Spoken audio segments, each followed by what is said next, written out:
Thank you. Mr. Maroney, your question.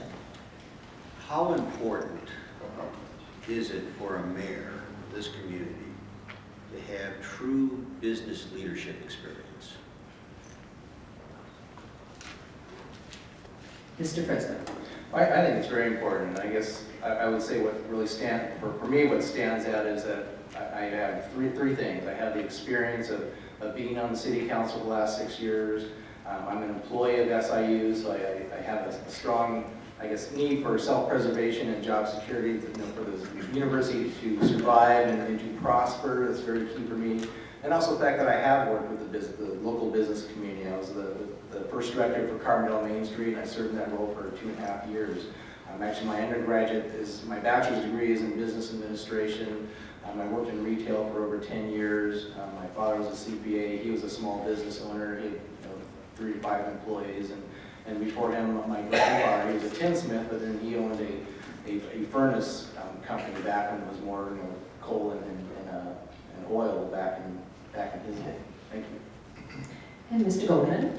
I think it's very important that the mayor have a great deal of leadership experience in a very complex organization. Simple organizations will not do.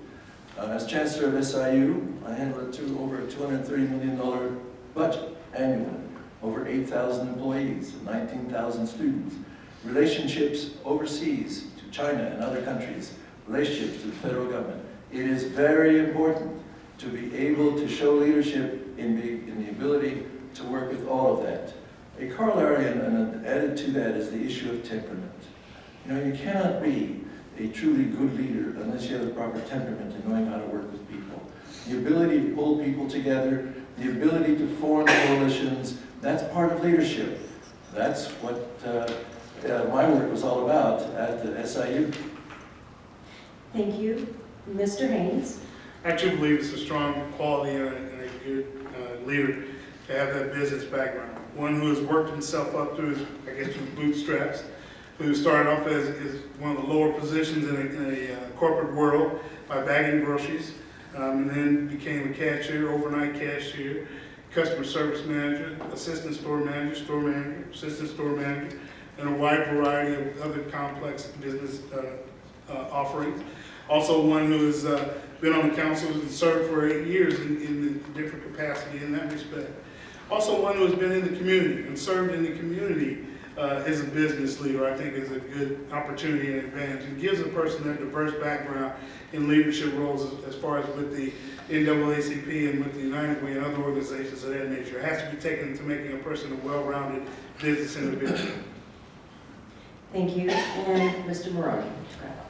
Well, I think it would be a good change for this community to have someone who has had true business experience. And by true business experience, I mean being forced that you have to make a bottom line and not being supported by state or federal dollars or state or federal payroll.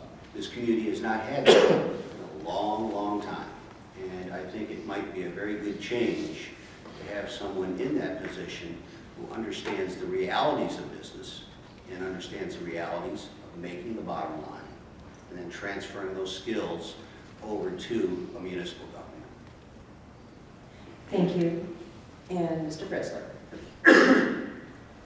All right, there's been a lot of good questions asked tonight, and yesterday's forum, and we've had 2 other forums. We're actually one other forum and a meet and greet, and I've lost track of different activities. So, we need to have a real serious question here. For a thin or thick crust, and what is your favorite topping on pizza? Okay. Mr. Goldman. What's the top? Pepperoni. Mr. Haynes. Thin crust sausage. Mr. Maroney. I decline to answer. Mr. Fresler, please reveal. I prefer the thin and chewy whole wheat with pepperoni and black olive. Wise man. Thank you. Very good heart patient down the road. I know a good place where I can go. Final question will come from Mr. Goldman. We have talked a great deal about the necessity for reducing our budget. Put another way, for cutting the budget. My question has to do with the discussion and the decision to look at cutting human and social services that may or may not be provided by the city. What is the position that each of us will take with respect to the reduction of human and social services in the city of Carbondale? Okay, Mr. Haynes. I think if you already looked at my record, the answer to that question is pretty evident. I've always been one who has supported each and every one of our programs that we've done out there. I want us to use our monies wisely. I believe that by giving now and to giving a little bit now, that we will offset some of the problems that can happen from the young youth of tomorrow. Not everyone's going to be saved. Don't get me. I'm not trying to be the pie in the sky individual that's going to say we're going to save the world or save every individual. I've got a son that way myself. But I think that we have a responsibility. Thank you. We have a responsibility as individuals and as of this generation to provide for the services that are going to help the next generation to learn the same skills that were taught to us by our parents. And we need to do that, and we need to continue to do that as the city government. Thank you. Mr. Maroney? Well, I'm going to kind of tag on what Steve has said. You're agreeing with me? I'm going to tag. Okay, I'm sorry. We as individuals have responsibilities. And we as individuals have responsibilities to support community services and social programs. My position on this has been clear from the very beginning before I even declared my candidacy. It is not the city's role to fund charities. It is your role, our role to fund those charities, the individual's role. And I think that's a very basic issue and an issue that I feel very strongly on. Thank you. Mr. Chrysler? I think this is a great question, because I think this is the biggest reality that we're going to be facing probably in the next few years besides our tight budget. And I've already been seeing it as walking through town, whether the downtown or out on the east side or even on the west side. I mean, our homeless population is increasing. Some people think our crime has gone up, but it's actually gone down. Just so we have a great police chief that's been doing a good job at community policing and getting the word out. But yeah, as the state has been cutting back on social services, it is going to have to fall to the groups, the local organizations here in town.